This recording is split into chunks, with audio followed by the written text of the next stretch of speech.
দেখো শুভ্র, জীবন তো আমাদের থেমে থাকবে না, তাকে আমাদের এগিয়ে নিয়ে যেতেই হবে। যতই আমাদের সুখ দুঃখ কষ্ট এসব থাক না কেন, সেগুলো আমাদের মানিয়ে নিয়ে চলতেই হবে, তাই না? কি করে পারবো রুদ্রদা? এই ভাঙা সংসারটাকে আমি কি করে চালিয়ে নিয়ে যাব? বাড়িটা শ্মশানের মতো হয়ে গেল। মানুষ দুঃখ কষ্ট পায় জানি, কিন্তু সন্তান হারানোর দুঃখ পাচ্ছি না। তুমি ভেঙে পড়ো না। দেখো, তুমি যদি ভেঙে পড়ো তাহলে বাড়ির অন্যান্যদের কি অবস্থা হবে ভাবতে পারছো?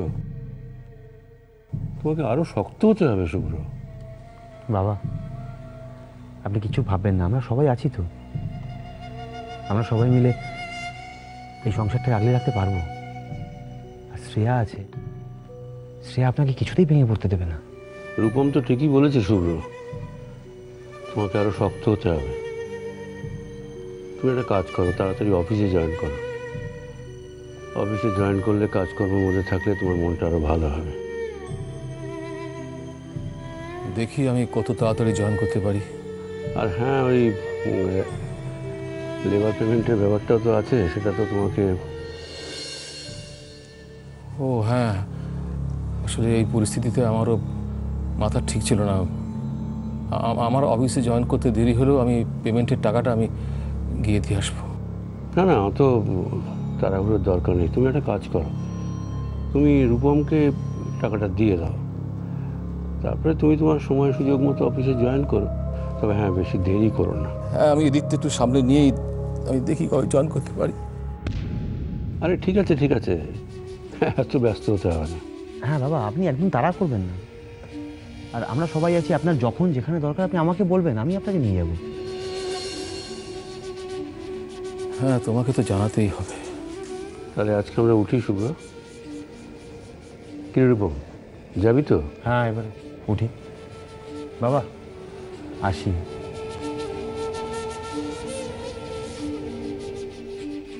চলি শুভ্র। হ্যাঁ এসো। ঠিক হয়ে যাবে সব, চিন্তা করো না।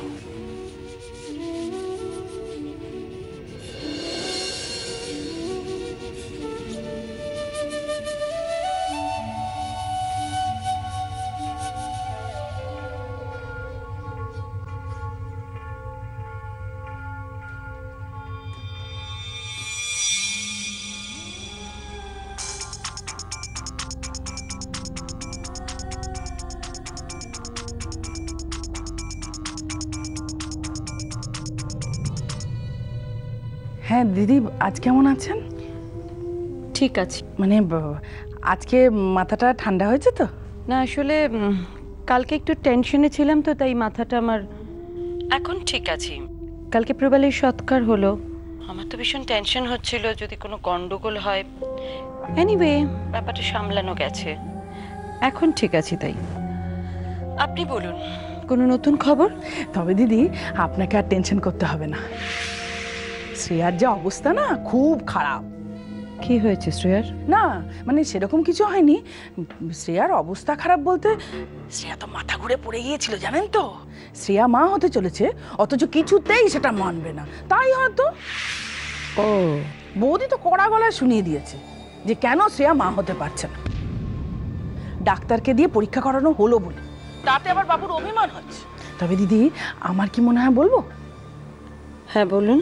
আমার কি মনে হয় জানেন দিদি, শ্রেয়ার ভেতরে ভেতরে একটা কোনো ব্যাপার চলছে, অথবা শ্রেয়া বাচ্চা চায় না। আপনার কি মনে হয় দিদি? দেখুন, আমার কি মনে হয় না মনে হয় সেটা আসল কথা নয়। শ্রেয়া কি বলেছে সেটা আমাকে বলুন। ওই তো বললো শ্রেয়ার যদি টেস্ট করানো হয় তাহলে রূপমেরও টেস্ট করানো হবে। কি আস্পর্ধা বলুন তো। হ্যাঁ, রূপমেরও টেস্ট করাতে হবে? না, শ্রেয়া তো ঠিকই বলেছে। মানে টেস্ট করানো হলে তো রূপমেরও করানো উচিত, তাতেই তো খেলাটা জমবে। দিদি আপনি কি বলছেন বলুন তো, আমি তো কিছুই বুঝতে পারছি না।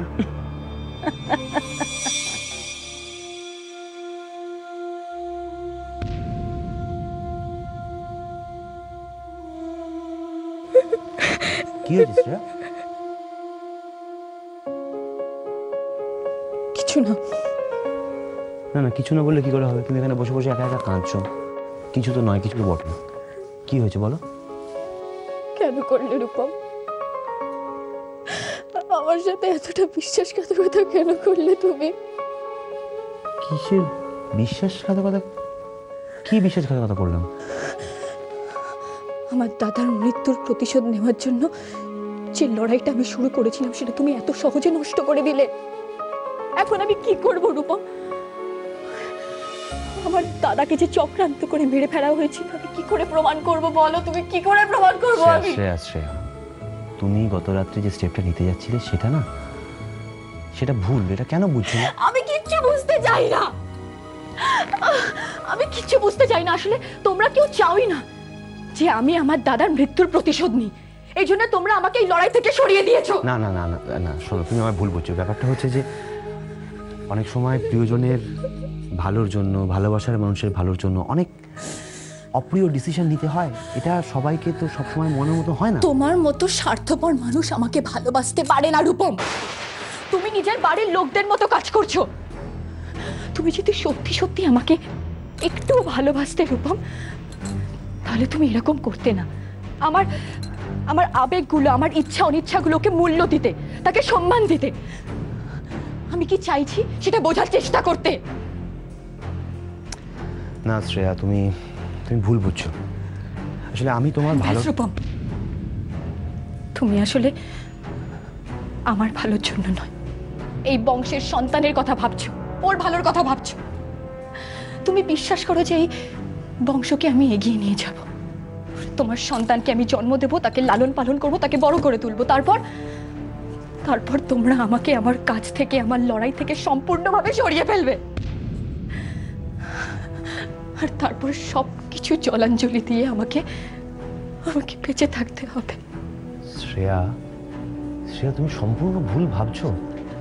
আচ্ছা, যদি এটা হতো তাহলে আমি তো তোমাকে অফিস জয়েন করতে দিতাম না, তাই না? অথচ ভেবে দেখো, আমি কিন্তু সবাইকে বলেছিলাম তোমার অফিস জয়েন করার কথা।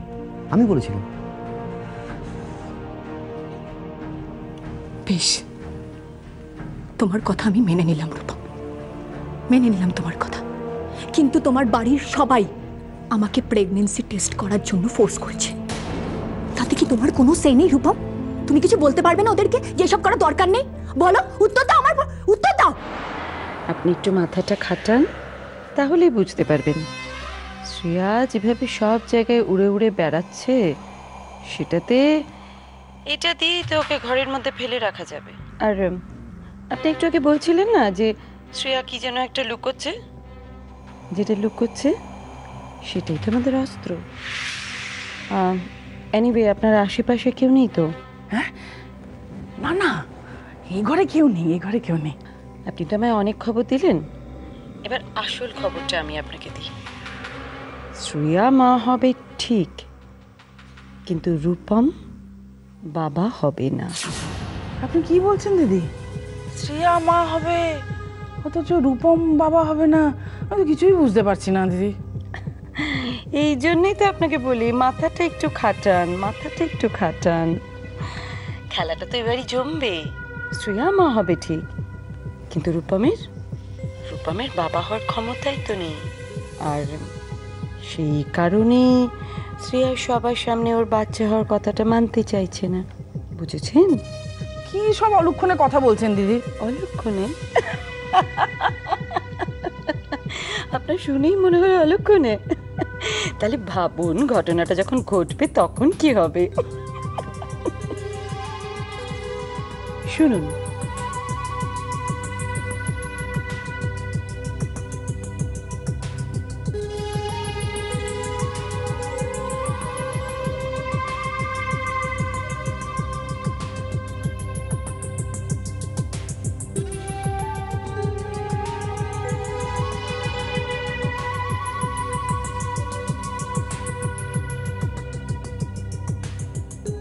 কি এবার বুঝেছেন? সত্যি দিদি, সত্যি বলছি, আপনার ক্ষমতা আছে। আপনার কাছ থেকে না এখন আমার অনেক কিছু শেখার আছে। বলছেন? হ্যাঁ বলছি তো, 100 বার বলছি। ডক্টর সুশোভন সাসপেক্ট করছেন বলেই বোধহয় মা পিসিমণি তোমাকে এই কথাটা বলেছে। একজন বাইরের লোকের কথা তোমার কাছে এতটা বিশ্বাসযোগ্য, আর আমার কথার কোনো মূল্য নেই তোমার কাছে রূপম? তুমি আমাকে এইটুকুও বিশ্বাস করো না? আর আমি যখন এই বিষয়টা অস্বীকার করছি, আমাকে এটা শুনতে হচ্ছে যে আমার নাকি মাতৃত্বের যোগ্যতা নেই। সেটা কতটা অপমানজনক তুমি বুঝতে পারছো? কিন্তু দেখো, বাইরের যে লোকটা সে তো একজন ডাক্তার, তাই তার কথায় সবাই গুরুত্ব দিচ্ছে। আর একটা কি বলতো, এতদিন আমাদের বিয়ে হয়ে গেছে, অথচ মানে এখনো কোনো ইস্যু হলো না। তো এইটা বাড়ির লোকের একটা খারাপ লাগার কারণ। মানে ইস্যু না হওয়াটা কি শুধুমাত্র আমার একার দোষ?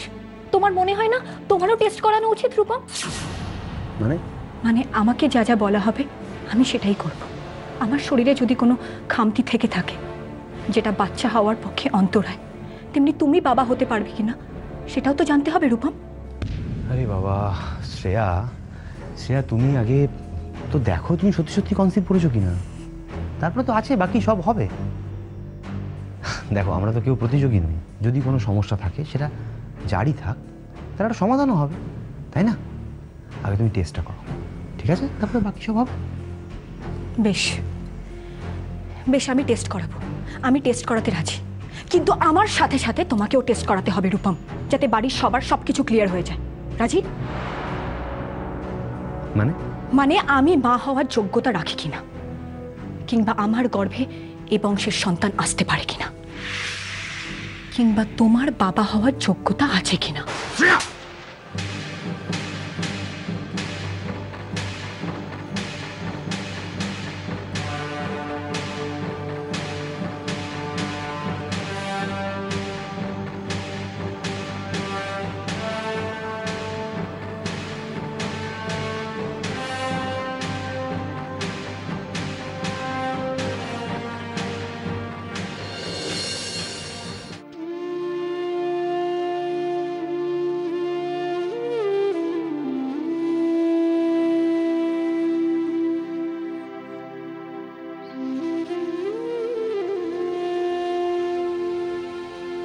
রুমা,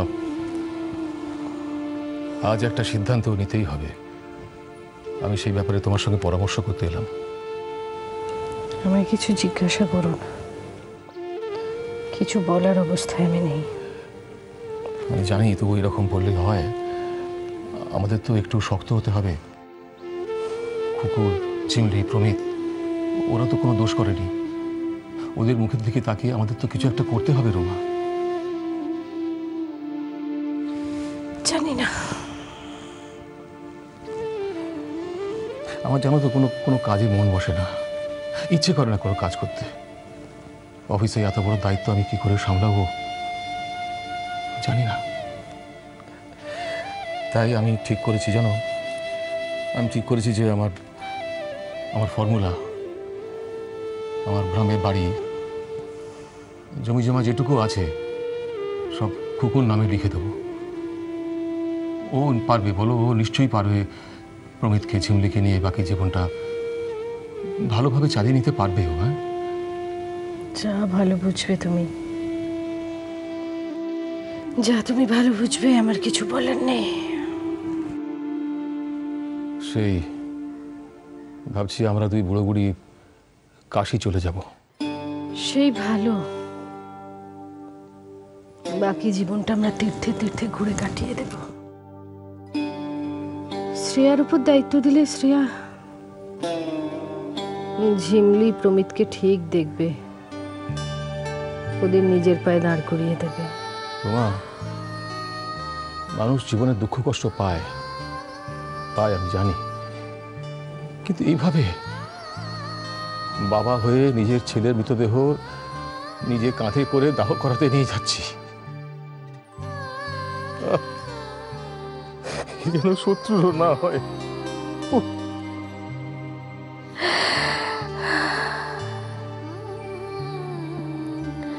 আমি চিন্তা করছি ওই ইন্দ্রিলার কথা, ওর কি হবে? হ্যাঁ, ঠিকই তো ওইটুকু একটা মেয়ে, কতই বা বয়স ওর। বাকি জীবনটাও কিভাবে কাটাবে, কি করবে? বাকি জীবনটা ওইভাবে কষ্টই বা কেন করবে? ওরও তো সাদাল্লাদ বলে কিছু আছে। ঠিকই বলেছো, ঠিক আছে, ও ও একটু সামলে নিক, তারপর আমি ওর সঙ্গে কথা বলবো। আমাদের আর কি আছে বলো? ছেলে চলে গেল, বাকি জীবনটা একে অপরের অবলম্বন হয়ে কাটিয়ে দেব। কিন্তু ঐন্দ্রিলার তো একটা অবলম্বন চাই বলো। ওর তো একটা রোগীর স্বপ্ন দেখতে ইচ্ছে করে, সুন্দর সংসার করতে ইচ্ছে করে। ঝিমলি আর প্রবীণ নয়, শ্রেয়ার দায়িত্ব রইল। কিন্তু ও ঠিক আছে রুমা, আমি দেখি ওর সঙ্গে আমি খুব শিগগিরই কথা বলবো, একটু সামলে নিক, কথা বলবো।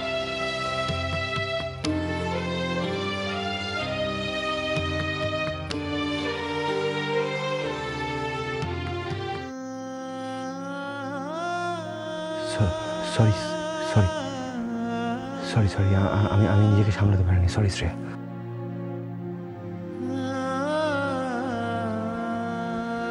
শ্রেয়া, শ্রেয়া প্লিজ কিছু বলো। শ্রেয়া, শ্রেয়া আমি না আসলে তোমাকে এভাবে ভাবতে পারি না শ্রেয়া।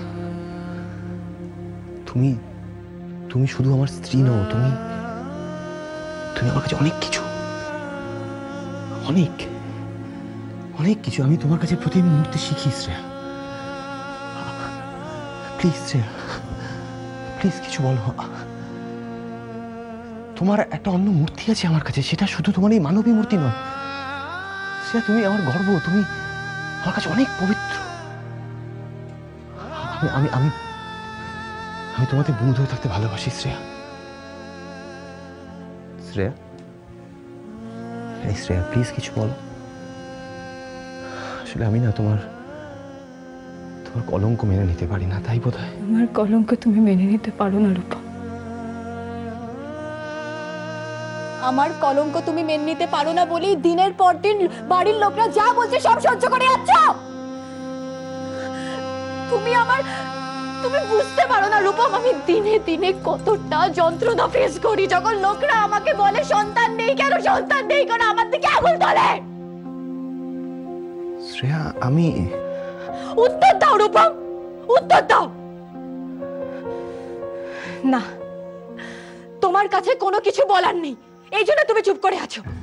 আর আমি এটা জানি, কারণ তুমি কারুর কথা থামাতে পারবে না, কারণ আমি জানি এতে তোমারও প্রচ্ছন্ন মত আছে।